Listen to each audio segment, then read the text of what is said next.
안녕하세요. 유튜버 도지사입니다. 오늘은 임대차 보호법의 국회 통과에 대해 면밀히 알아보도록 하겠습니다. 국무회의를 거쳐 8월 1일부터 임대차 보호법이 시행된다고 합니다. 전월세 상환제와 계약갱신 청구권을 속전속결로 국회 통과를 거쳐 바로 8월 1일부터 곧바로 시행한다고 합니다. 알아보면 전월세가 기존 2년에서 만기가 되면 추가로 2년 계약을 할 수 있는데요. 계약 갱신 시 임대료 상승폭은 5% 이내라고 합니다. 전월세 신고제는 8월 4일 통과 예정으로 내년 6월 시행 예정이라고 합니다. 국회가 이제껏 이렇게 일을 열심히 한 적이 있었던가요? 지금껏 민주당을 옹호했던 사람이지만 견제 세력이 없는 과반 의석은 독과점 같은 정치 퇴보의 결과를 초래하는 듯해 약간은 씁쓸합니다. 견제 세력이 절대 필요한데 딱히 대안도 없고 다음엔 어디를 찍어야 될지 고민입니다. 임대차 3법 정부안을 간략히 정리해보면 전월세 신고제와 전월세 상한제, 계약갱신 청구권제가 있는데요. 전월세 신고제는 계약 후 일정 기간 이내에 실거래가 신고 의무화 내용이고 내년 6월부터 시행한다고 합니다. 그리고 전월세 상한제와 계약갱신 청구권제는 곧바로 8월 1일부터 시행됩니다. 서민들 보호 차원이라지만 현실은 공급 부족 상태에서의 졸속 시행으로 전세 품귀의 가파른 상승의 부작용이 있으며 여기서 서민은 집주인을 얘기하는 것이었나요? 뉴스 보도 자리를 살펴보면 뭐가 달라지는지 알아보겠습니다. 전세 보증금이 예를 들어 4억 원이었다면 2020년 4월에 계약하였고 2년 뒤인 2022년 4월에 개정된 법에 의해 1회 계약 갱신 청구가 가능해집니다. 그래서 2년 뒤인 24년 4월에 계약 만료가 됩니다. 그래서 4년 계약을 보장받게 됩니다. 계약 청구 시 올릴 수 있는 금액은 계약금의 5% 상한으로 전세 보증금이 4억이라면 2천만 원 한도에서 올릴 수 있으며 월세가 200만 원이라면 10만 원 한도에서 인상할 수 있습니다. 또한 지자체 조례로 5%보다 상한을 낮출 수가 있게 되었습니다.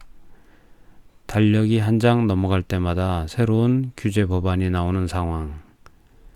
주거 안정을 외치는데 임차인도 임대인도 마음의 안정이 필요할 때가 아닐까 생각됩니다. 이로써 임차인의 계약 갱신 청구권인 행사가 가능하게 되었는데요. 임대차 기간이 끝나는 계약 만료 6월부터 1개월 전까지 행사가 가능하며 1회에 한해 무조건 2년 계약이 가능해집니다. 그러나 계약 해지 의사 통보는 3개월 전까지 해야 합니다.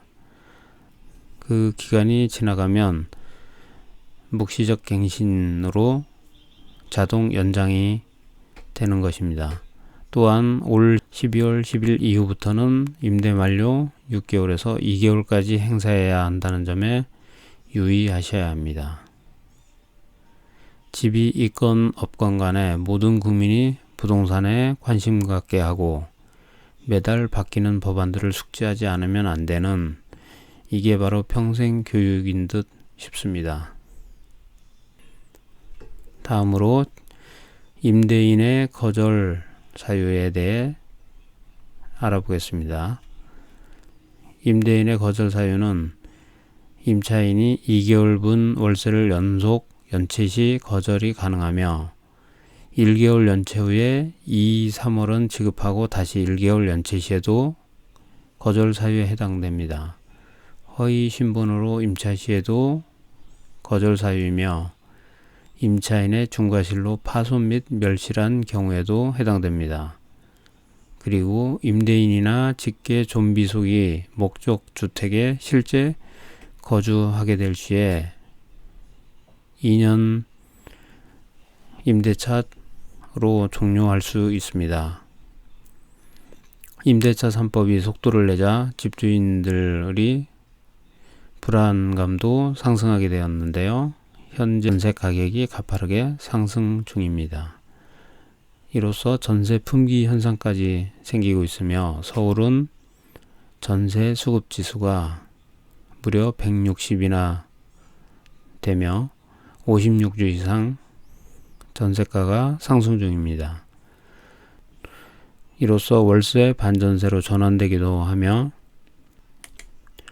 조만간 월세 시대가 앞당겨지는 게 아닌가 우려됩니다.